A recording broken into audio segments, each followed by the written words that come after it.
Tajuk kami ialah golongan materialism dalam menjelaskan konsep kerohanian dan pandangan Islam terhadap idea materialism.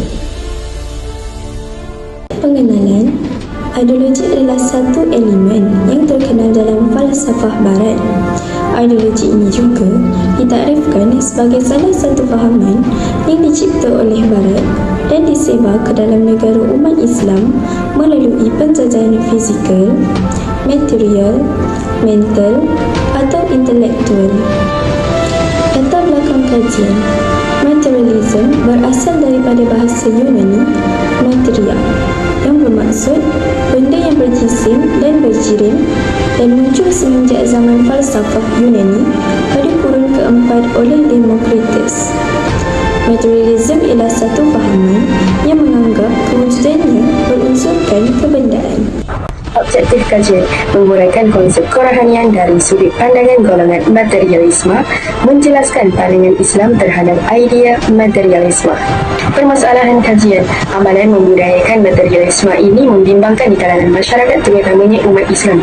Kemewahan yang dikejar ini akan membuatkan diri berasa segah dan bangga tanpa disedari, ianya akan menimbulkan rasa angkuh dan sombong di dalam diri atas nikmat dunia yang dimiliki.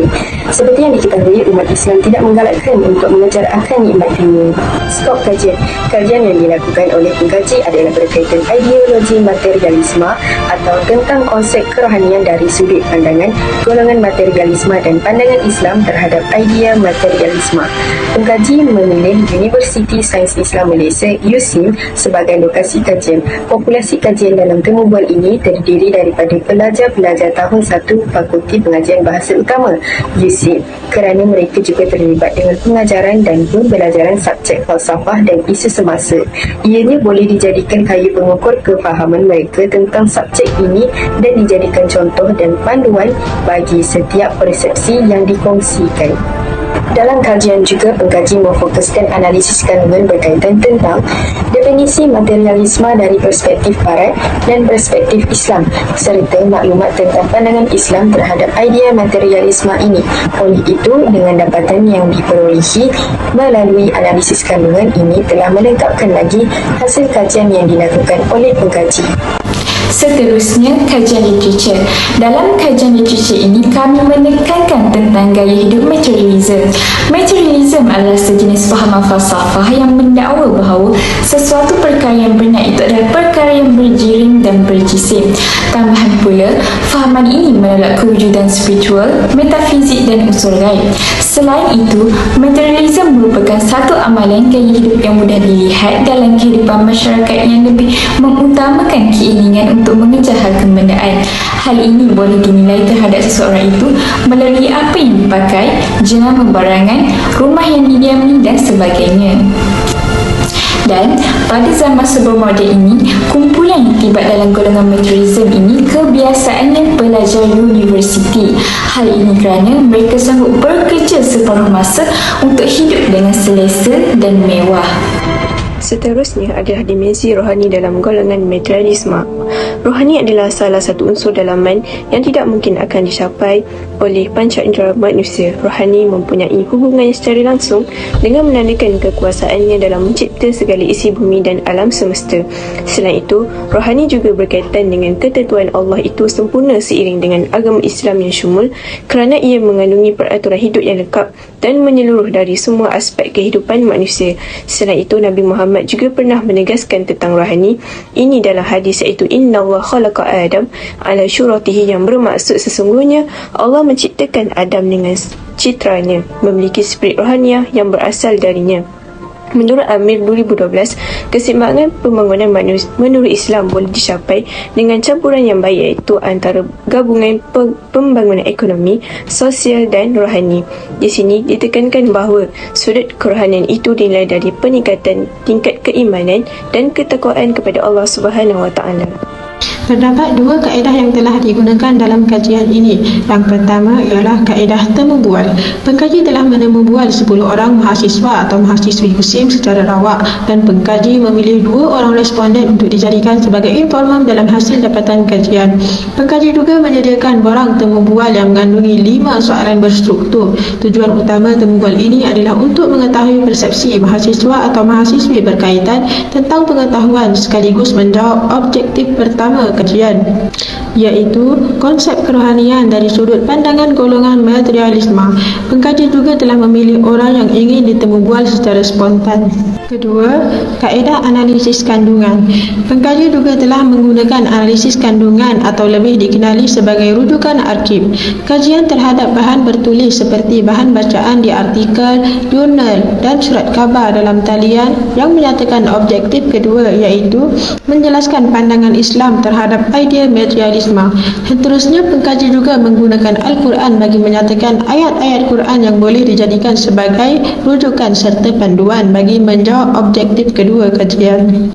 Analisis dapatan kajian bagi objektif pertama, terdapat 5 soalan yang diajukan kepada responden semasa sesi temu bual. Soalan pertama ialah pengetahuan umum tentang materialism. Soalan kedua, pendapat responden tentang ciri-ciri materialism. Selain itu, soalan ketiga ialah pendapat responden adakah materialism ini menjelaskan keimanan dan kerohanian seseorang individu itu. Soalan keempat tentang pendapat responden terhadap sikap mementingkan kebendaan akan memberi kesan negatif kepada seseorang seperti sifat sombong, riak dan takabur.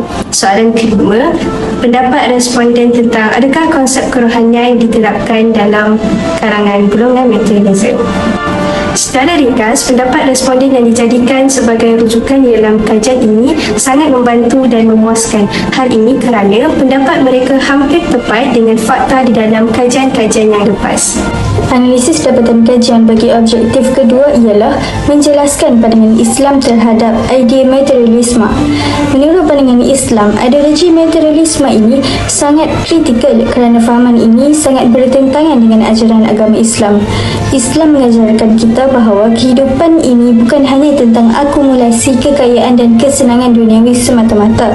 Sebaliknya, Islam menekankan pentingnya menjaga keseimbangan antara keperluan dunia dan persiapan untuk kehidupan akhirat.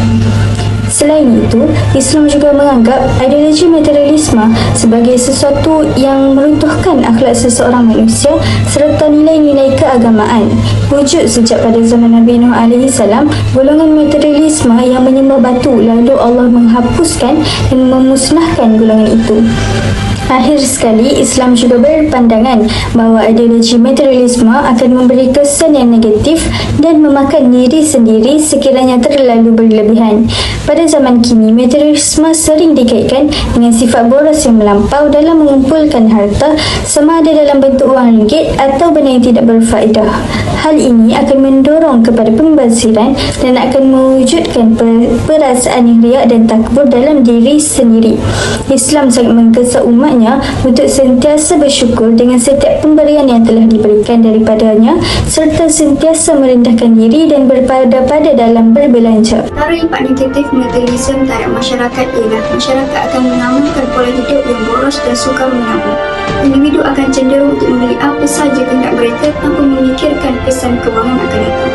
Kebiasaan yang tujuan membeli bukanlah satu keperluan untuk digunakan, akan tetapi bagi menunjuk kemewahan yang ada, membandingkan jenama-jenama yang terkenal dengan orang dan sebagainya.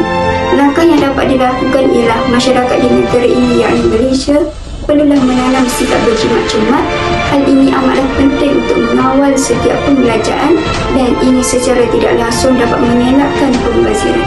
Peranan media massa juga penting seperti media elektronik ataupun cetak perlulah memainkan peranan dengan banyakkan paparan mengenai barangan buatan tempatan bagi memastikan rakyat Malaysia tidak terpengaruh dengan budaya materialistik yang dibawa daripada barat. Sebagai kesimpulan, dapat disimpulkan bahawa Islam sebagai agama wahyu yang diturunkan oleh Allah Subhanahu Wa Taala kepada umatnya melalui Nabi Muhammad SAW. Agama Islam menjelaskan bahawa ideologi materialisme ini sangat kritikal kerana fahaman ini sangat bertentangan dengan ajaran agama Islam. Islam mengajarkan bahawa kehidupan ini bukan hanya tentang akumulasi kekayaan dan kesenangan duniawi semata. Justru itu, Islam berpandangan bahawa ideologi materialisme akan memberi kesan negatif dan memakan diri sendiri sekiranya terlalu berlebihan.